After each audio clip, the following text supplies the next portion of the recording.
Abra sua Bíblia, queridão e queridona, na carta de Tiago.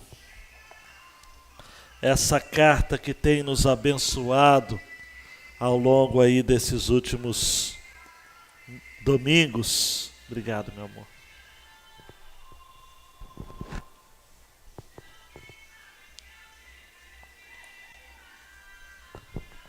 Capítulo 3.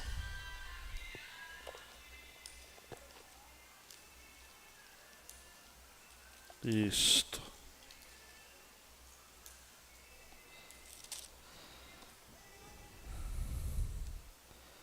Versículo 13 até o capítulo 4,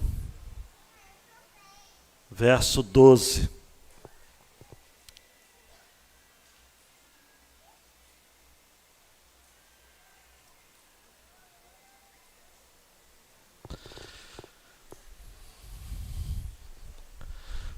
Muitos pastores, inclusive eu, que tenho pregado a carta de Tiago, têm optado de, na separação das porções para se expor, algo que em linguagem técnica a gente chama de perícopes, escolhe os versos 13 a 18 e expõe somente essa porção, falando acerca da verdadeira sabedoria, a sabedoria do alto, em contraposição à sabedoria que é terrena, animal e diabólica. Que fala sobre essa sabedoria do alto com características. E a maioria dos pregadores, repito, incluindo eu, que já pregaram essa porção menor, consegue realmente fazer um esmiuçamento mais completo, específico, um olhar clínico. Mas eu compreendo que essa porção ela fica incompleta se não colocarmos juntos essa outra porção maior, lembrando que, algo óbvio que eu vou estar lhe falando, a Bíblia não foi escrita com capítulos e versículos. Capítulos e versículos é uma tentativa artificial, humana, para facilitar a leitura. Imagina se não houvesse capítulos e versículos. Eu iria abrir a Bíblia e falar o seguinte: abra aí mais ou menos no meio da carta, não é? Ficaria muito difícil da gente identificar. Então, eu compreendo, amados, de que quando a gente olha esta passagem de maneira panorâmica, por mais que não vai dar para a gente fazer aqueles detalhezinhos, aquilo que a gente gosta de ver como expositor, de detalhe, mas a gente vai ter uma visão do todo. A gente vai ter, usando uma linguagem do Lloyd Jones, a gente vai ter uma imagem do pomar. E não necessariamente de uma ou outra fruta. E quando a gente tem uma visão do pomar, é a mesma coisa da gente se distanciar e olhar o todo e ver o quadro completo. Porque quando o Tiago termina de falar sobre a verdadeira sabedoria, em contraposição à falsa, ele diz o seguinte: olha, o motivo de vocês não conviverem bem em sociedade, em igreja, na família, é justamente porque a sabedoria que vocês apregoam ter não tem sido forte o suficiente ou verdadeira o suficiente para lhes manter humildes diante de Deus. E com isso, vencendo o diabo e vencendo todo o sistema do mundo, incluindo também um dos seus piores inimigos, que é justamente você mesmo. Então eu lhes proponho nesta noite um desafio, de durante aí os próximos 40 minutos, desejando o Senhor, olhar esse texto de modo panorâmico. Olhar esse texto como um todo, uma foto tirada de cima, abrangendo realmente a argumentação de Tiago, que está sintetizada nessa frase. Eu vou inverter aquilo que eu faço sempre. Antes de ler o texto, já tenho a grande ideia em mente. Vai, João. Só é sábio aquele que mostra sabedoria em sua conduta de vida, no domínio de seus desejos e na postura humilde diante de Deus. Então, com essa grande ideia na tela, nós vamos estar lendo o texto e tendo essa visão do todo. Eu tenho certeza absoluta que Deus lhe trouxe aqui para ser impactado pela palavra dele.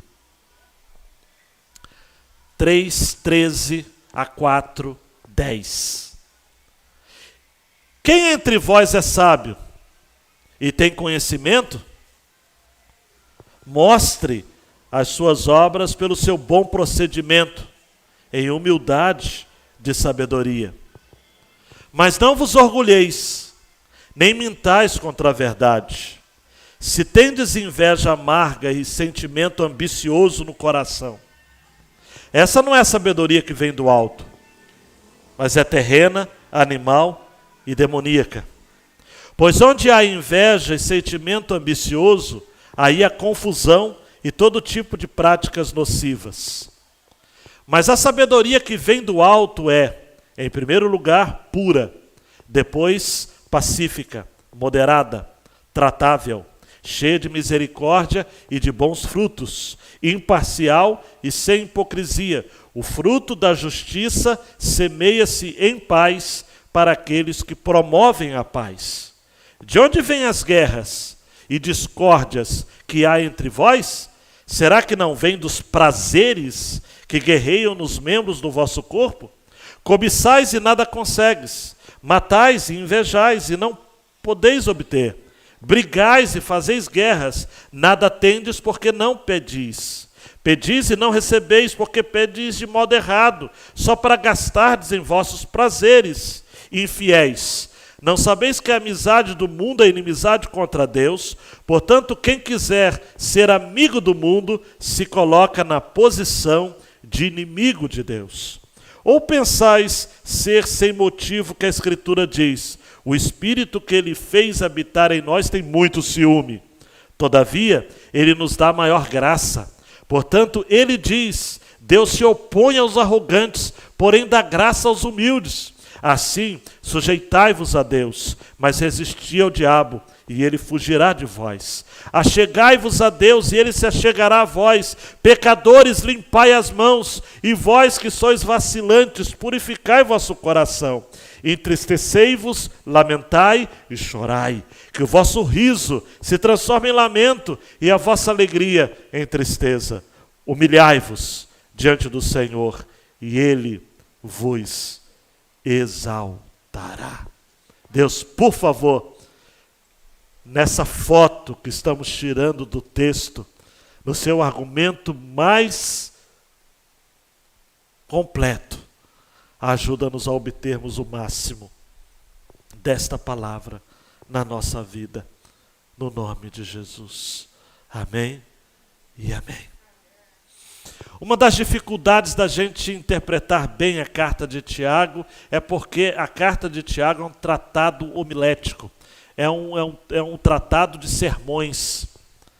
E onde Tiago, então, ele vai trabalhando os seus argumentos partindo do micro para uma compreensão macro.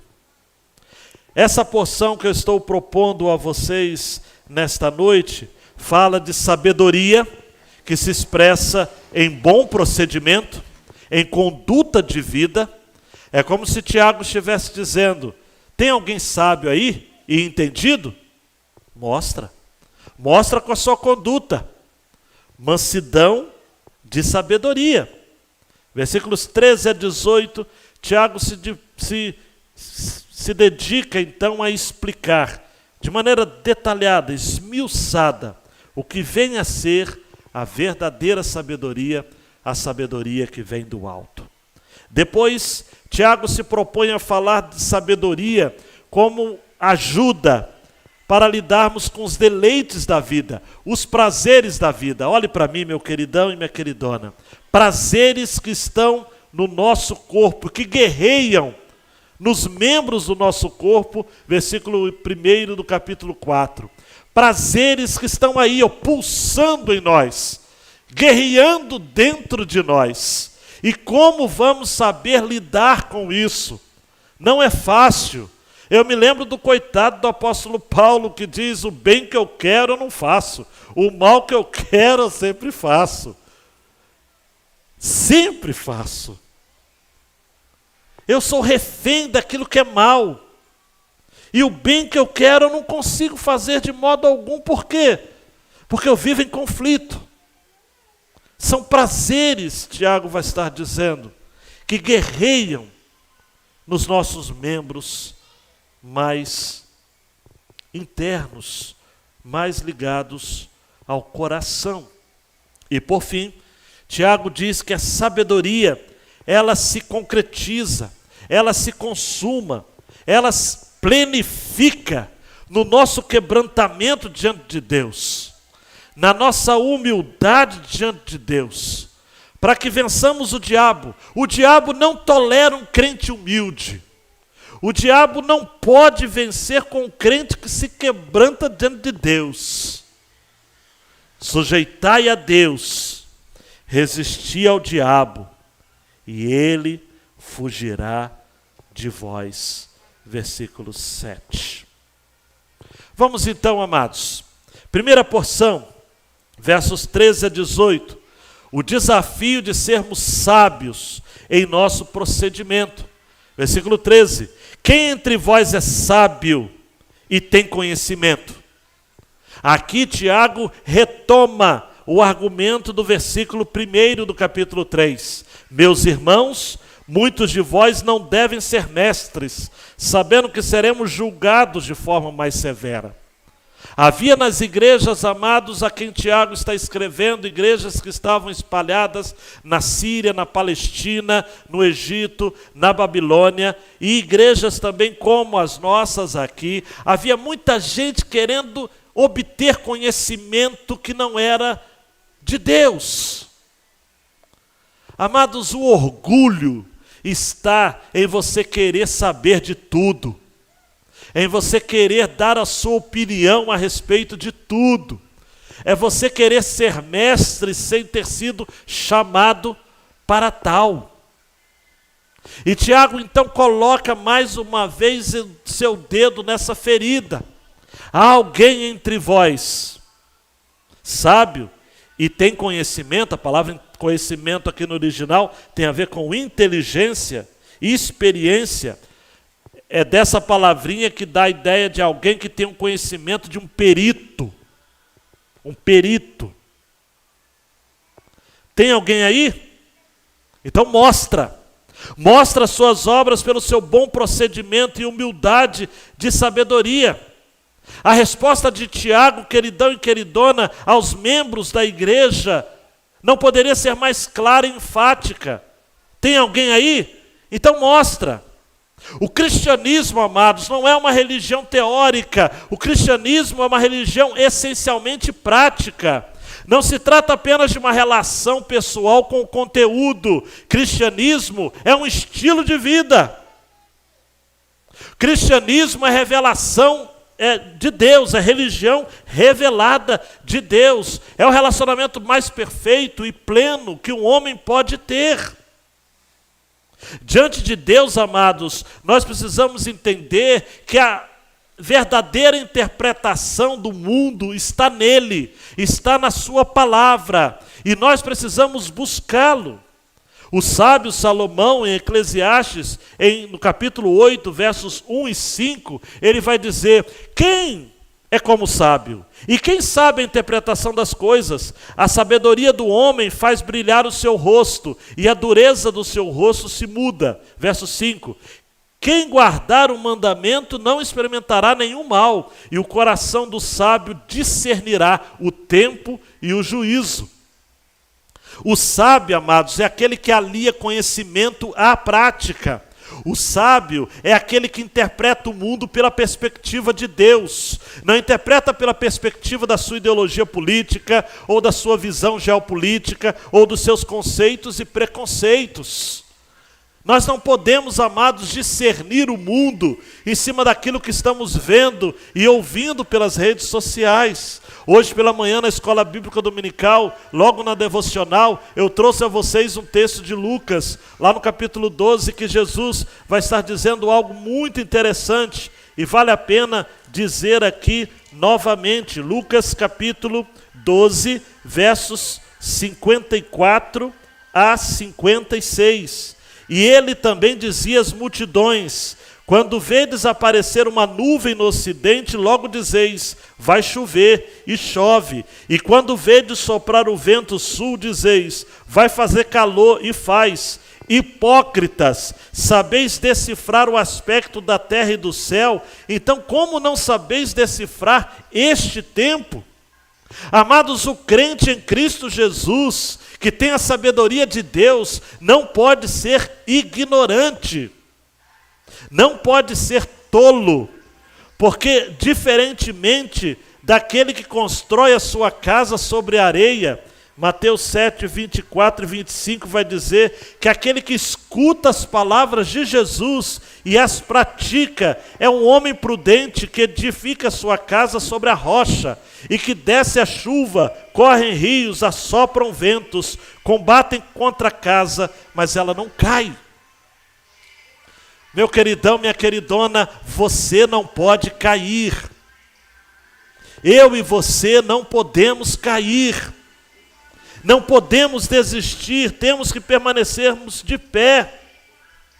Por isso que o texto prossegue dizendo o seguinte: mas não vos orgulheis, nem mintais contra a verdade. Se tendes inveja amarga e sentimento ambicioso no coração, essa não é a sabedoria que vem do alto, mas é terrena, animal e demoníaca.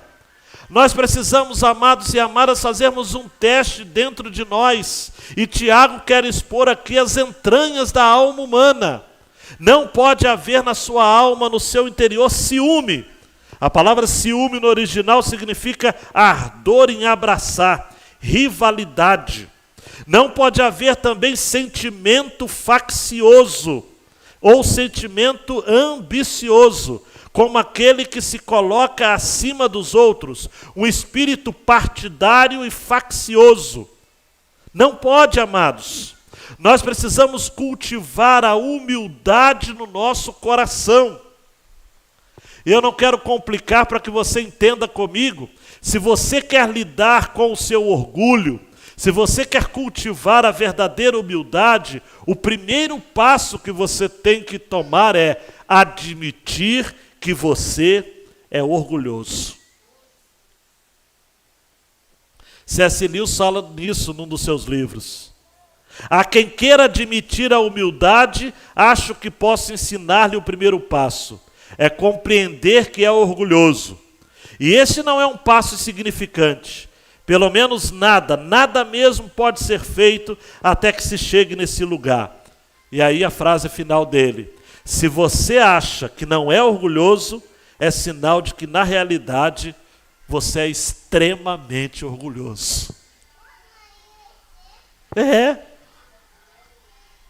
Por isso, amados, essa sabedoria terrena, animal e demoníaca é a sabedoria que a gente vê por aí.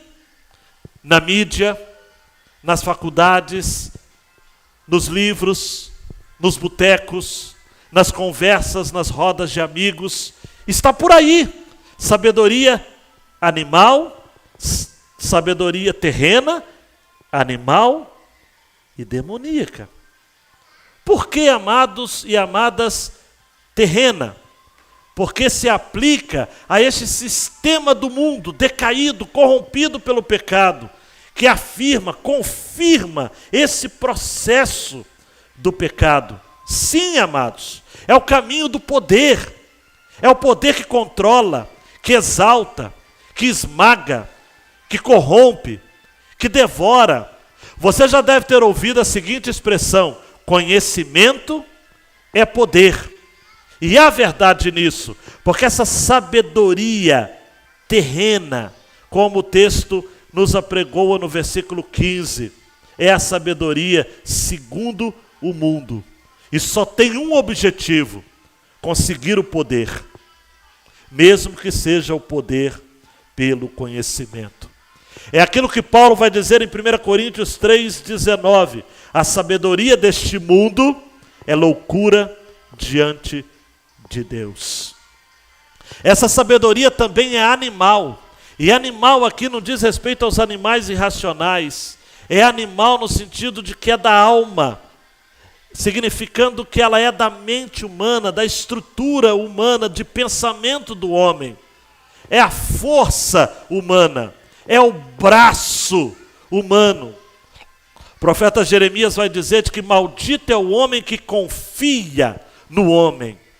A sabedoria animal é a sabedoria humana na sua essência, na famosa lei do mais forte, pela força, quer física, mental.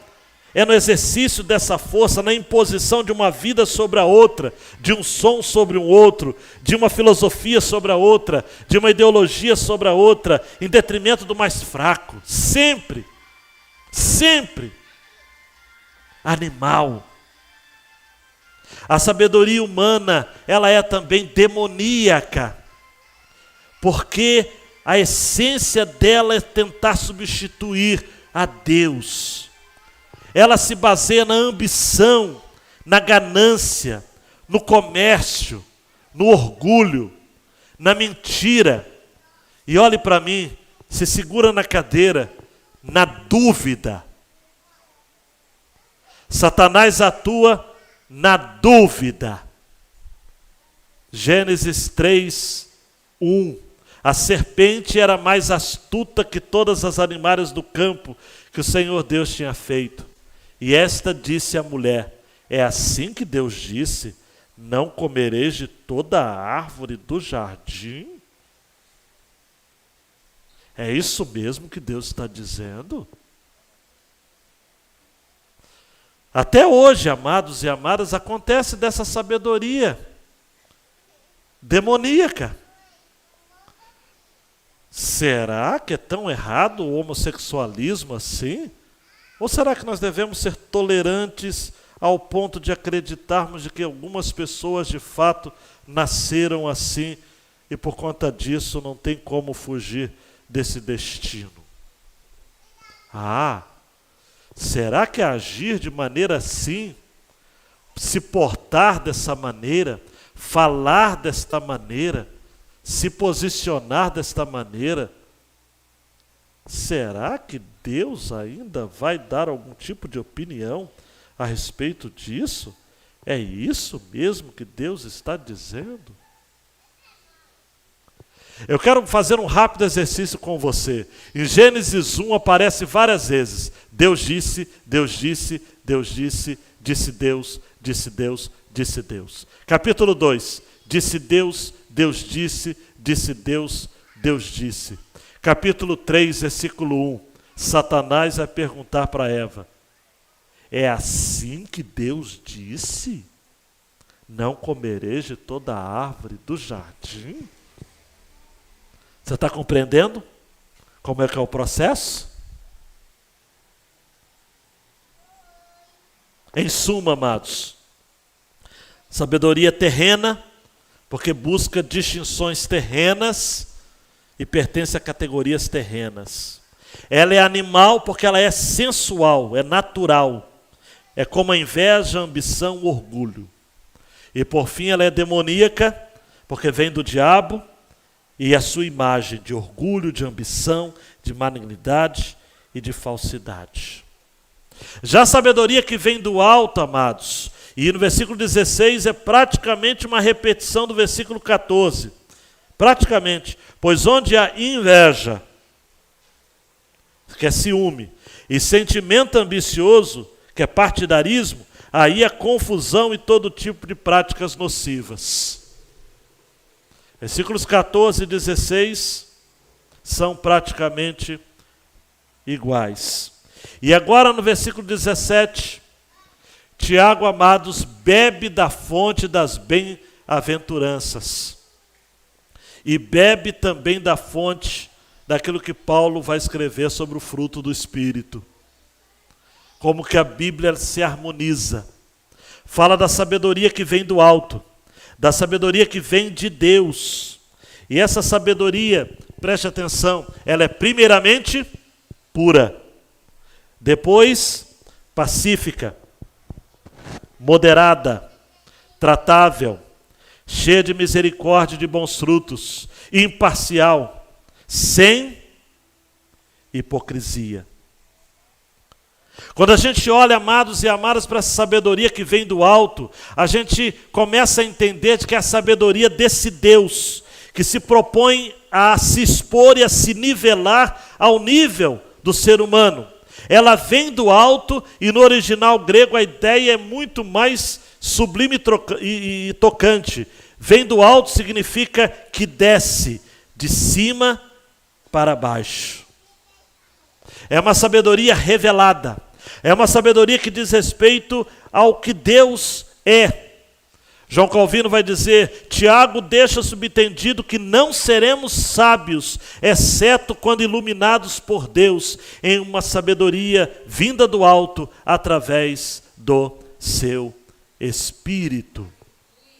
Ela é pura, e como pura, ela é incontaminada, ela não tem defeito moral, ela não tem motivos, amados, ocultos. Ela é livre de ambição humana, de autoglorificação.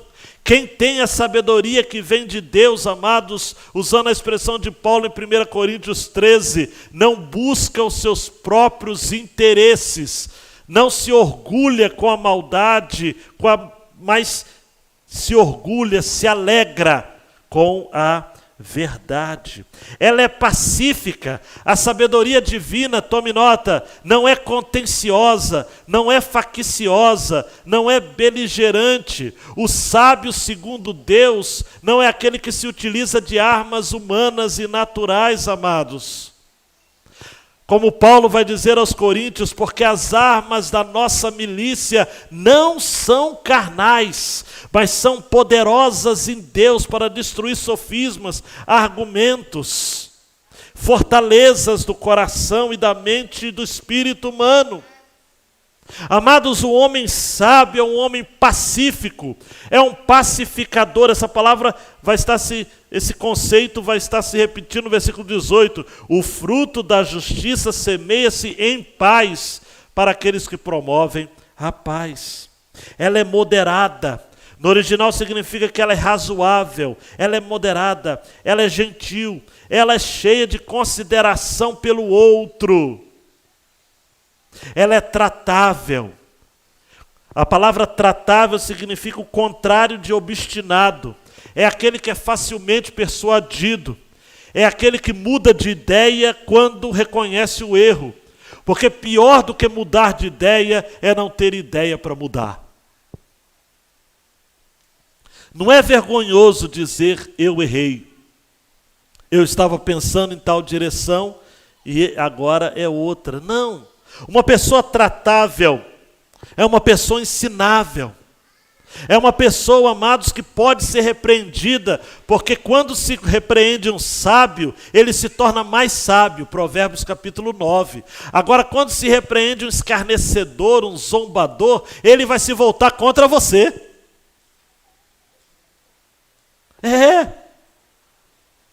Tratável, ela é cheia de misericórdia. Eu já falei com vocês o sentido da palavrinha misericórdia, é lançar o coração na miséria do outro. O sábio, segundo Deus, amados, ele chora pelos que estão morrendo. Ele celebra os recuperados da Covid-19, embora haja muitos recuperados que estão por aí sequelados, mas ele não faz essa comemoração pelos recuperados suplantar o choro em relação aos que falecem, aos que morrem. Não fica fazendo matemática cruel, dizendo o seguinte, mas o Brasil, recentemente eu vi alguém que deveria se portar diferente por ser homem de Deus, dizendo o seguinte: eu não entendo por que as pessoas ficam falando de pandemia no Brasil, morreu apenas 0, não sei quantos %. É porque não foi a mãe dele, o pai dele, a esposa dele, o filho dele. Se o meu filho é 0,0001, eu choro, e muito. Agora, se o seu filho faz parte, eu preciso chorar também.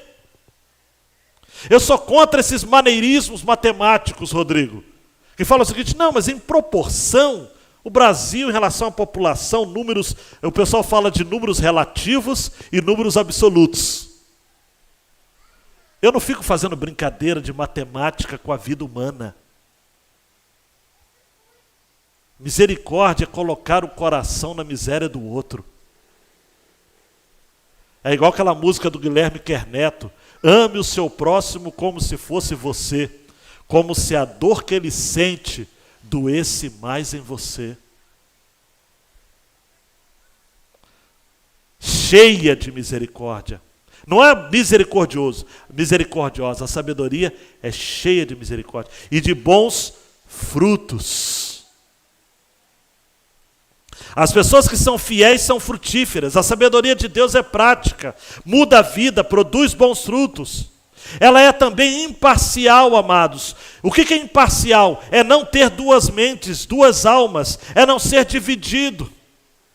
Ela é imparcial. É a sabedoria que vale para o rico e vale para o pobre, vale para o negro, vale para o branco, vale para aquele que é próximo e para aquele que está distante de nós. E Tiago termina dizendo que é sem hipocrisia. E eu também já lhe falei o sentido da palavra hipócrita, é máscara. No sentido original, a palavra hipócrita não tem um sentido pejorativo. Era o nome que se dava aos atores dos teatros gregos. Fulano de tal é um excelente hipócrita, porque é alguém que representa um papel. Depois, com o desenvolvimento da palavra, se tornou alguém que é fácil, que é falso. Um ator que representa um papel diferente da sua vida real. E tudo isso, amados e amadas, precisa desembocar, João, dando um clique, na nossa guerra contra os deleites. De onde vêm as guerras e discórdias que há entre vós? E Tiago está falando aqui à igreja. Será que não vem dos prazeres que guerreiam nos membros do vosso corpo? Vocês cobiçam e não conseguem nada. Vocês matam e invejam e não podem obter nada. Vocês brigam, fazem guerras. Vocês não têm nada porque não pedem e pedem e não recebem porque vocês pedem apenas para gastar nos seus deleites. Nós precisamos, amados, vou inventar uma palavrinha aqui porque me veio à tona. Nós temos que ser outro-centrados. Sempre. Ao contrário de egocentrados. É isso que Tiago está dizendo aqui. Você sabe de onde vêm as guerras? Por exemplo, se guerreia por causa de petróleo, se guerreia por conta de terra, se guerreia por conta de ouro, se guerreia por conta de vacina. Guerra das vacinas, hein? Meu Deus do céu. Se guerreia por tudo, sabe por quê? O problema é o quê? É o coração do homem. Coração do homem. As pessoas falam: mas pastor, o que está acontecendo no mundo? O que está acontecendo no Brasil? É porque as pessoas querem pensar apenas em si mesmas, amados. O popular, farinha pouca, meu pirão primeiro. E Jesus ensina justamente o contrário. Bem-aventurados os pacificadores, porque eles serão chamados filhos de Deus. Hebreus capítulo 12, versículo 14, vai dizer: segui a paz com todos.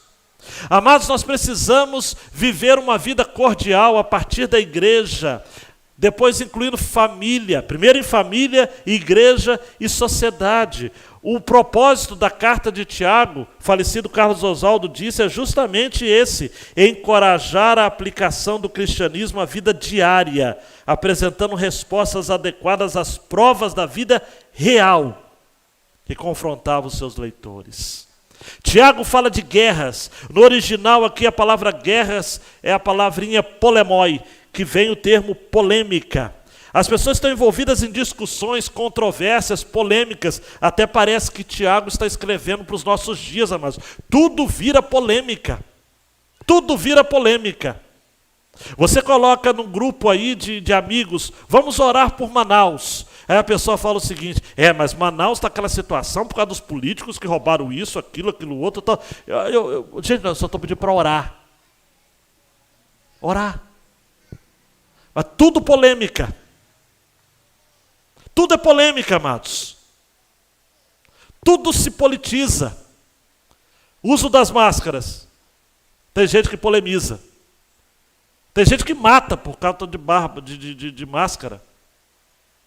Tudo nesse mundo, polêmica.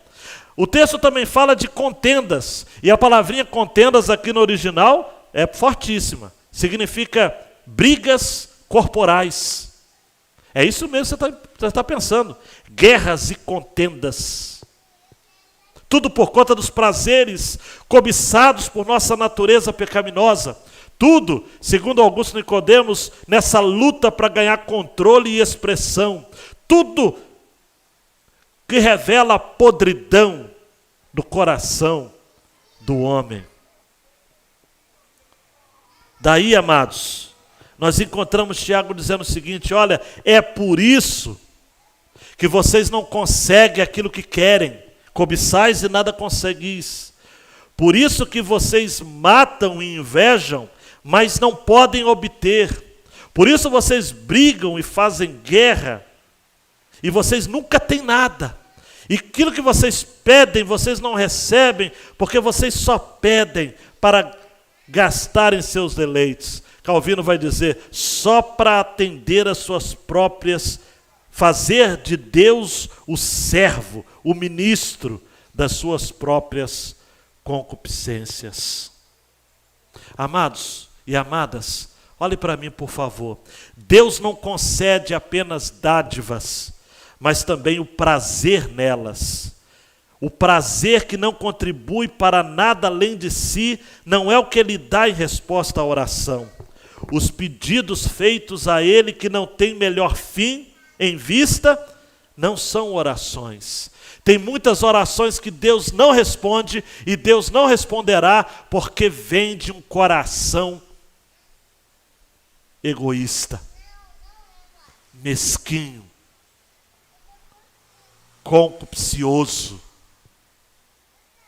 apenas para gastar nos seus deleites. Provérbios 1,19 diz, são assim as veredas de todo aquele que usa de cobiça, ela põe a perder a alma dos que a possuem. A pessoa que é cheia de cobiça, amados, já perdeu a alma. É aquilo que Paulo vai dizer em 1 Timóteo 6:9, os que querem ser ricos, caem em tentação e em laço, e em muitas concupiscências loucas e nocivas que submergem os homens na perdição e na ruína.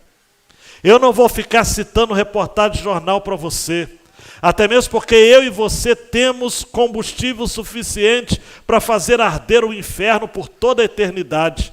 Desejos, amados, concupiscências, cobiças.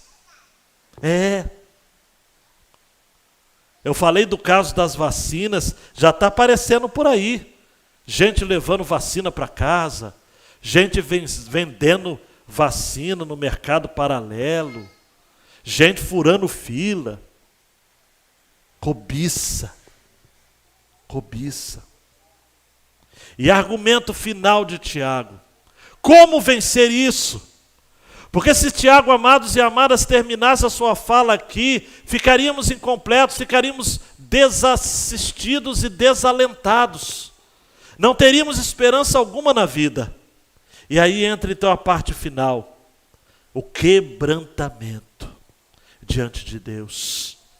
Versículo 4. Tiago vai para o apelo. Tiago vai para a conclusão do seu sermão dizendo o seguinte, infiéis. No original, adúlteros. Não sabeis que a amizade do mundo é inimizade contra Deus?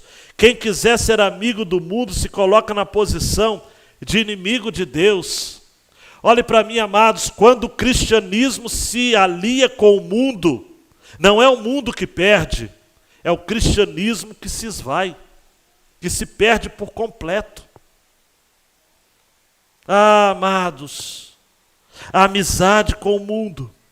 Como que se pode se tornar amigo do mundo?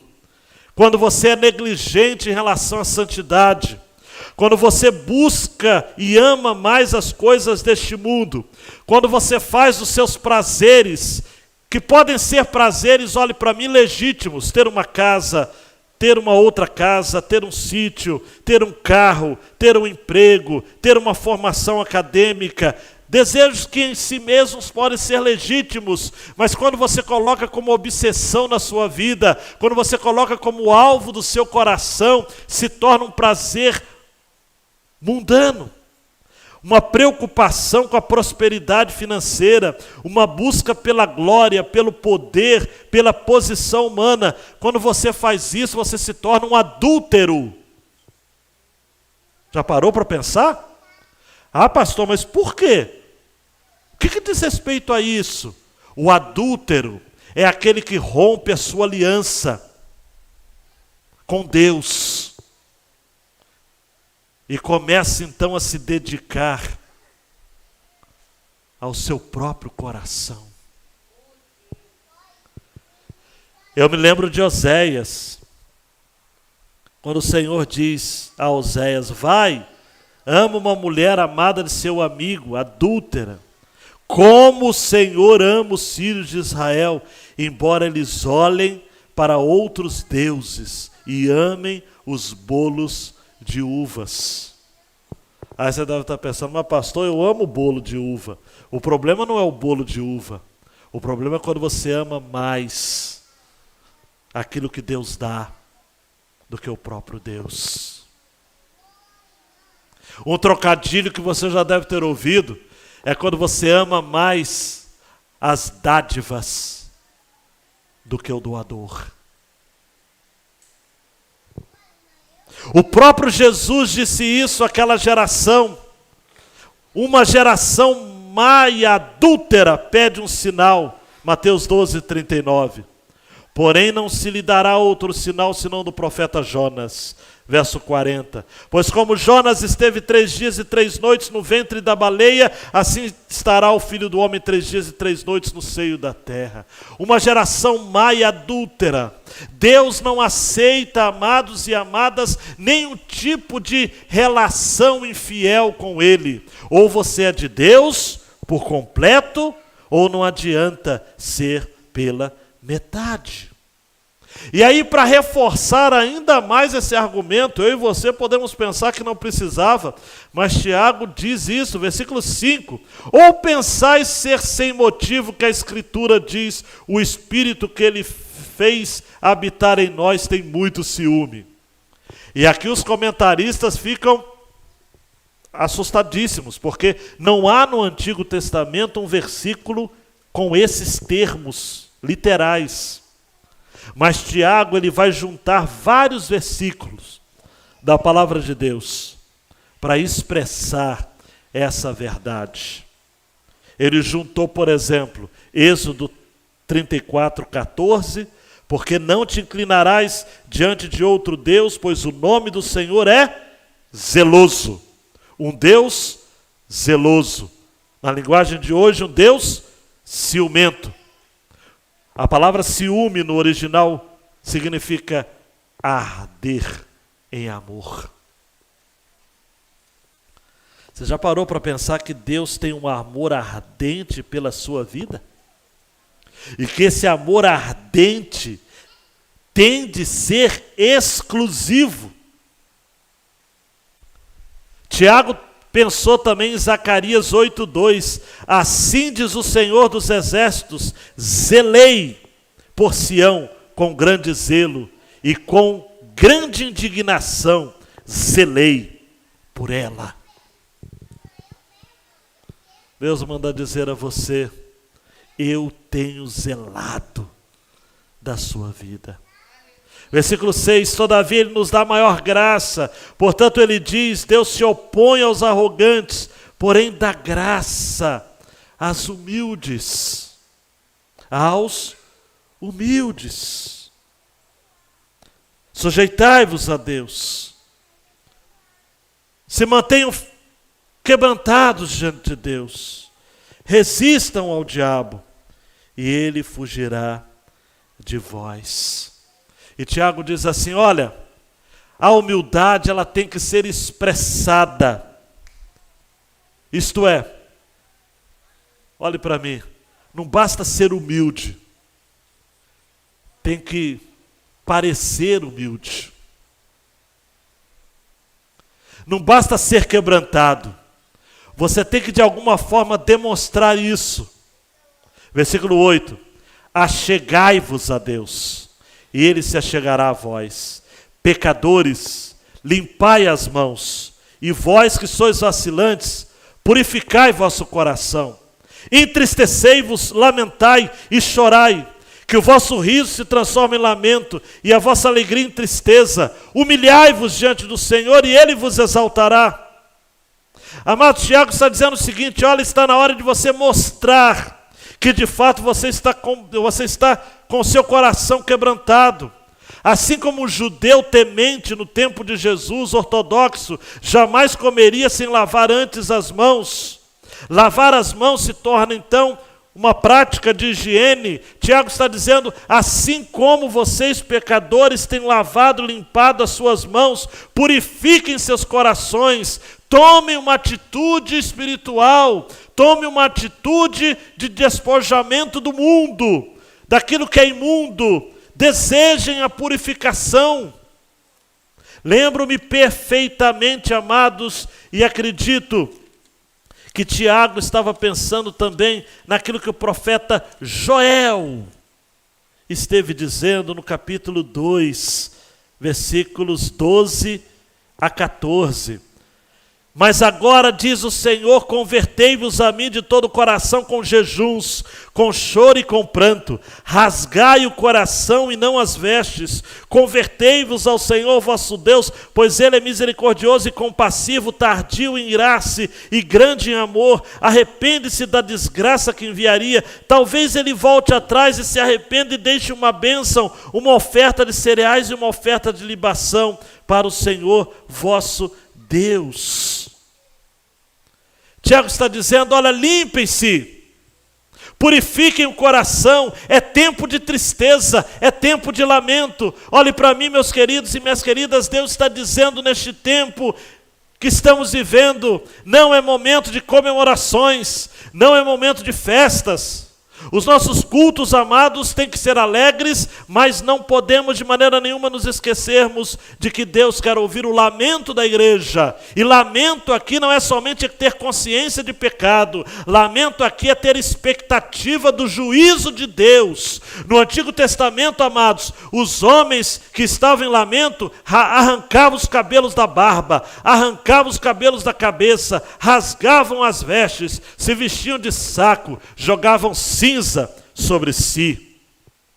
Em suma, Deus quer lamento da igreja, Deus quer choro, e a palavra no original de choro aqui é abatimento, melancolia, um olhar voltado para baixo, tristeza.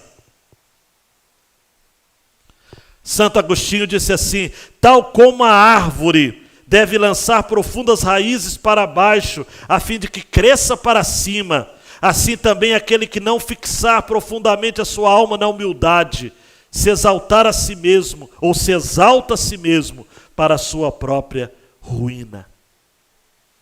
Deus manda dizer a você, é tempo de humilhação, amados, é tempo de choro, a nossa alegria está sendo transformada em tristeza, e é verdade. Nós precisamos nos humilhar, nós precisamos reconhecer a nossa miséria, nós precisamos confessar os nossos pecados, nós temos errado, nós não temos valorizado a igreja de Deus, nós temos nos curvado aos decretos dos homens e fazemos isso de maneira desavergonhada, porque na verdade, para nós, para muitos dos nossos crentes, estar em igreja, estar em culto ao Senhor, não é algo tão essencial como deveria ser. E isso é vergonha. Nós precisamos reconhecer as nossas fraquezas, nós precisamos reconhecer porque os ímpios estão na rua, estão nas praias, estão fazendo as coisas ilibidinosas, estão fazendo as coisas vergonhosas, estão pecando à vontade, e nós os crentes, muitos de nós, estamos presos nas nossas casas, estamos trancados nos nossos quartos, estamos deixando de evangelizar, estamos deixando de dar testemunho, alguns estão abandonando seus empregos, alguns estão adoecendo, alguns estão se deprimindo, porque estão pensando demais no seu próprio umbigo e se esquecem de que quando olham de um lado e para o outro, existem pessoas piores do que nós e nós precisamos nos curvar. E a pergunta é: quem será a esperança deste mundo se a igreja se acovardar? Se nos mostrarmos fracos, amados, no dia da angústia, a nossa força sempre vai ser pequena. Meu Deus, choremos os nossos mortos, mas choremos na casa de Deus. Choremos as nossas misérias, mas choremos com os irmãos de Deus, com as irmãs de Deus, com os santos e santas de Deus.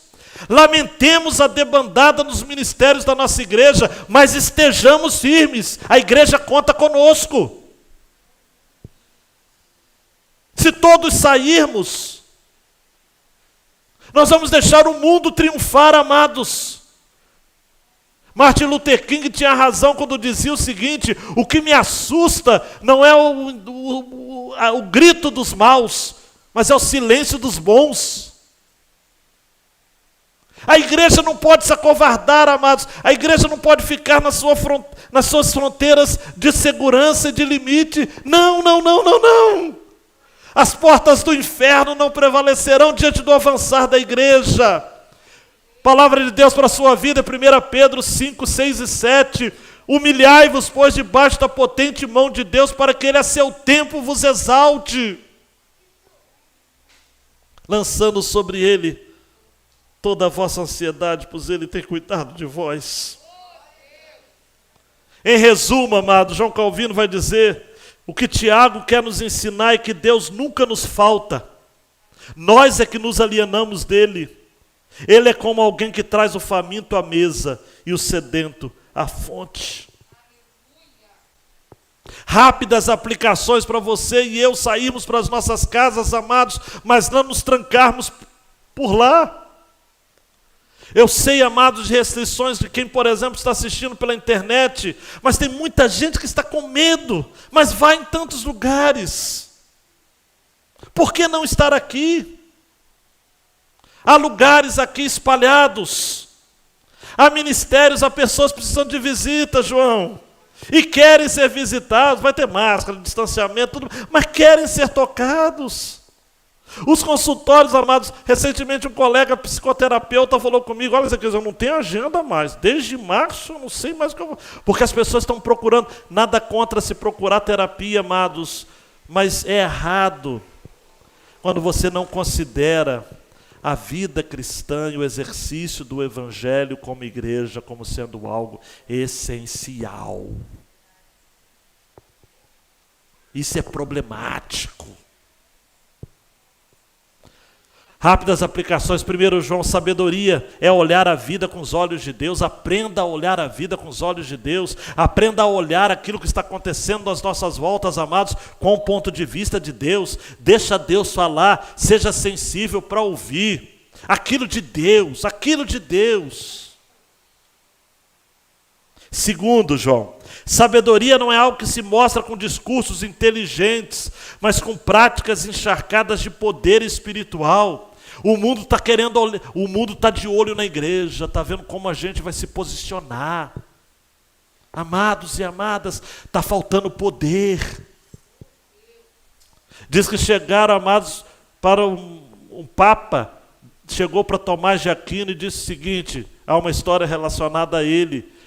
Hoje a igreja católica dominando todo o mundo, na Idade Média, não podemos mais dizer como Pedro e João, não temos prata nem ouro, porque a igreja é rica.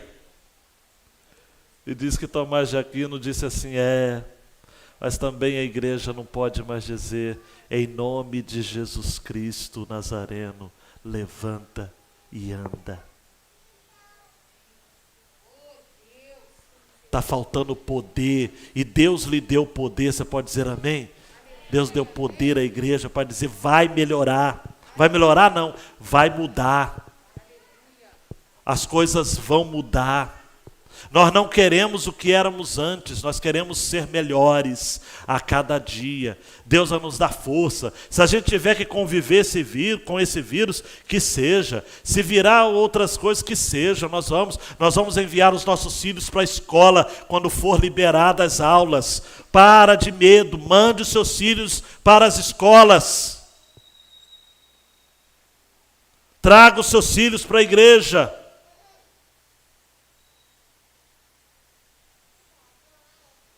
Deus não nos deu espírito de covardia,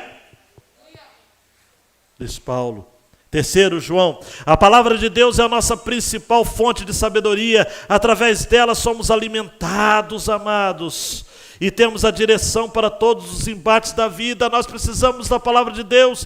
Provérbios 2:6, se segura aí na cadeira, porque o Senhor dá sabedoria, da sua boca é que vem o conhecimento e o entendimento. Tiago questiona, quem dentre vós é sábio e tem conhecimento? Tiago questiona, não queiram muitos de vocês ser mestres, mas mestres segundo o conhecimento do mundo, porque é Deus quem nos dá a verdadeira sabedoria, e a palavra de Deus é o tesouro escondido da sabedoria de Deus. Salmo 119, 97. Oh, como eu amo a tua lei! É a minha meditação em todo o dia. E por fim, a sabedoria que vem de Deus produz paz, amados. Porque vence os seus desejos, os meus desejos. Aí numa discussão conjugal, não é o meu desejo, não é o desejo dela, não é a minha razão, nem a razão dela. É a verdade de Deus.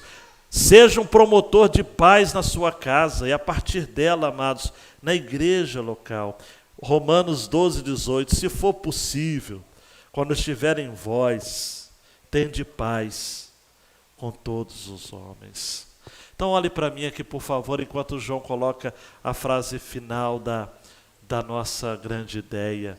A verdadeira sabedoria é aquela que vem de Deus, ela vem do alto, ela desce de cima para baixo. Ela é diferente da sabedoria terrena, animal e diabólica ou demoníaca. Ela é primeiramente pura, pacífica, moderada, tratável, cheia de misericórdia, bons frutos, imparcial, sem hipocrisia.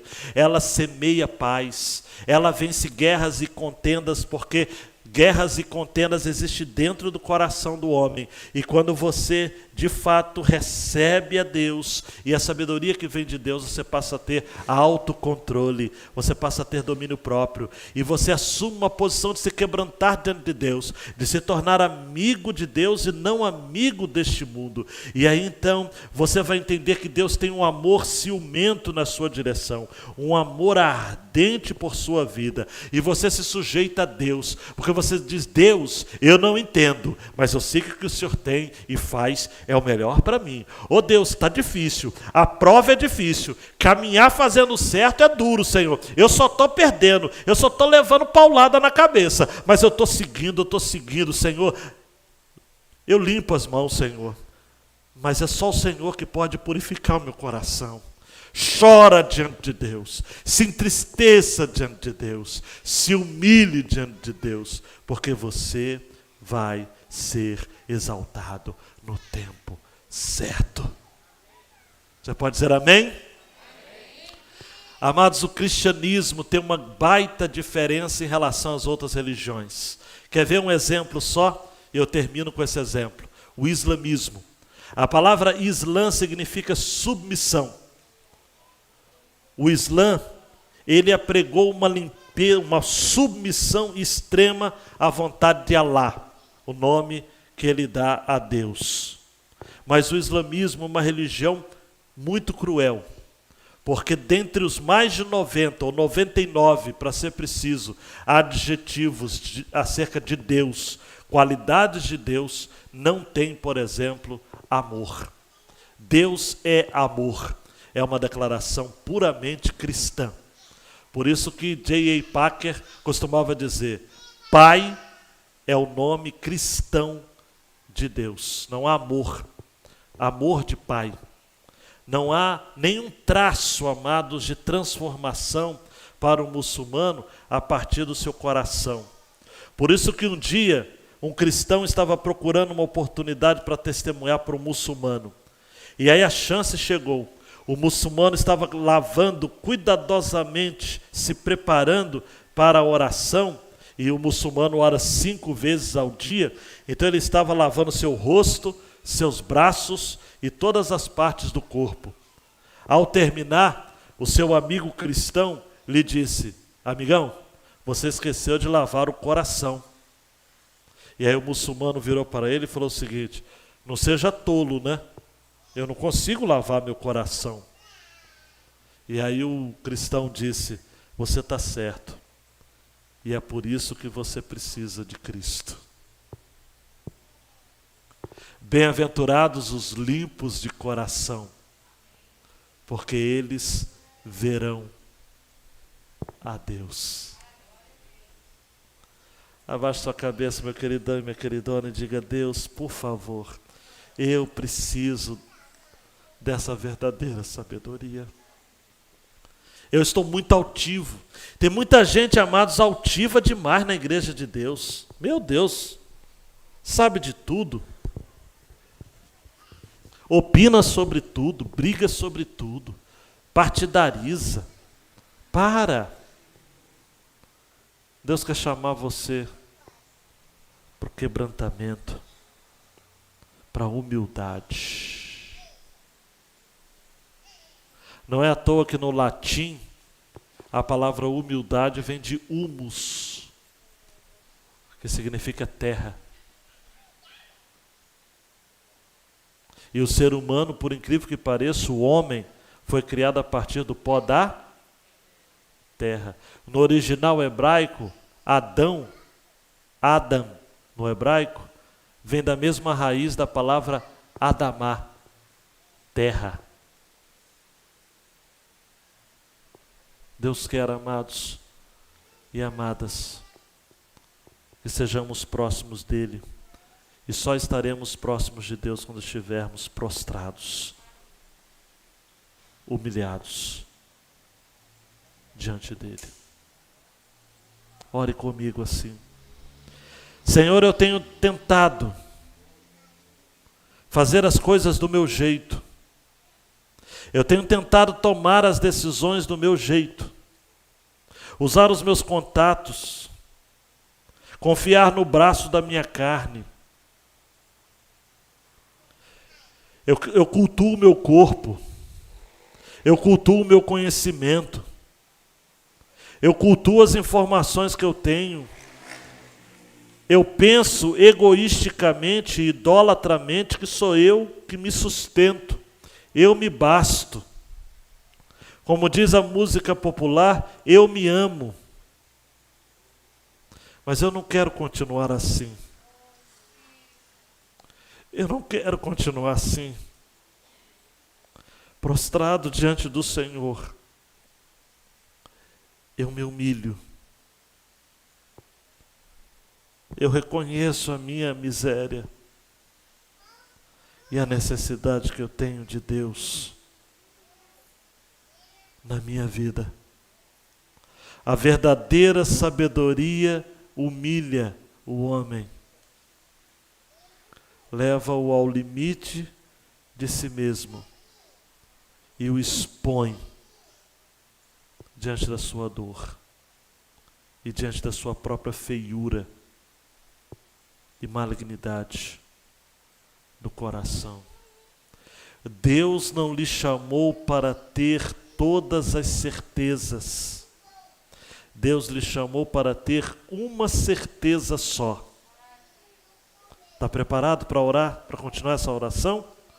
Qual é a única certeza que você precisa ter na vida?